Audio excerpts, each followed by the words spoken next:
Hi guys, welcome. Danny here from the Magic Junk Drawer. So continuing on with the cards of life, today we will be talking about the twos. Just generally, this is general twos, if you are a two. The number two, the drive, the passion of the ace, finds its complement in balance. Sexual energy in the males and females finds balance in being with someone who is a complement to themselves. It is this balance achieved by finding our counterpart that the twos are about. Our world is a play of duality far more than most of us realize.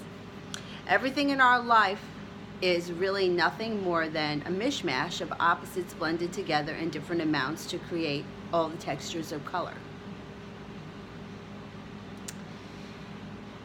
Twos have a natural understanding of the laws of balance and harmony. They seek to create balance in their own lives and also in those around them.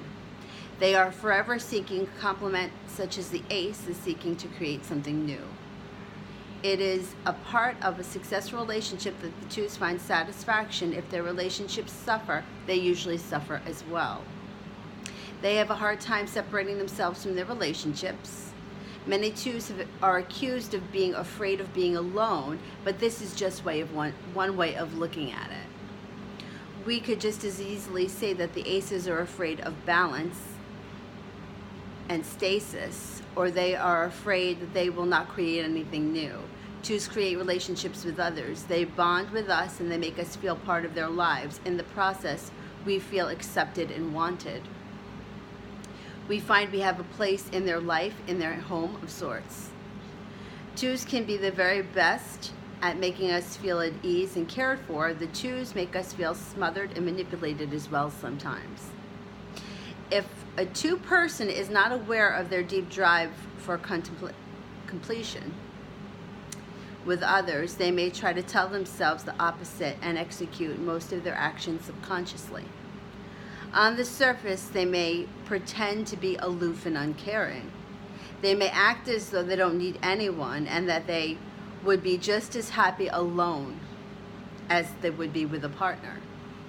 Nothing could be further from the truth. No matter what they say or how they act, one of their primary motives is to find completion. It is not acknowledged openly and honestly. It can deviate into an unhealthy emotional pattern and all sorts of undesirable behavior.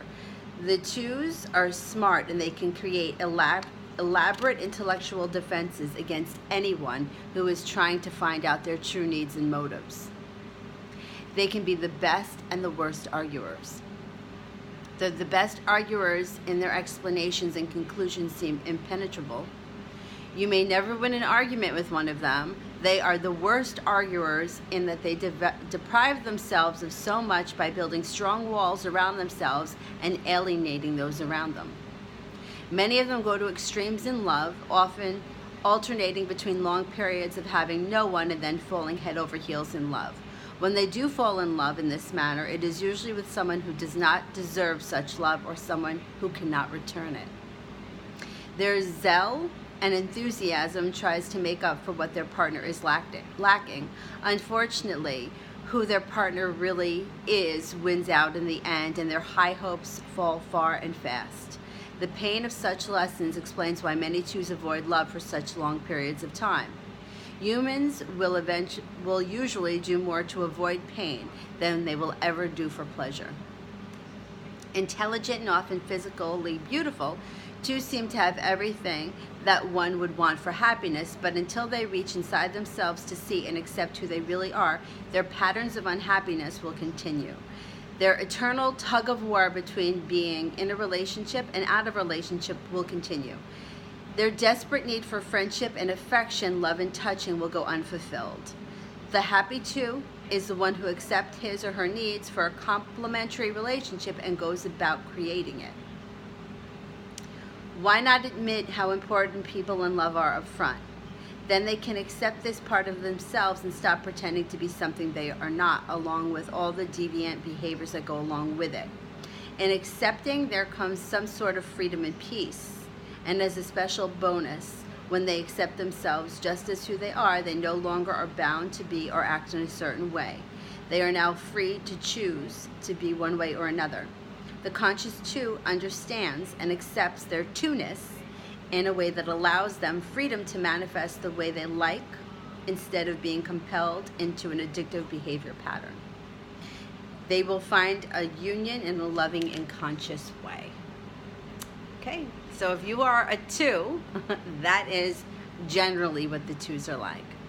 If you like what we're doing here at the Magic Junk Drawer, don't forget to like and subscribe, and we'll see you soon. Thanks for watching. Bye.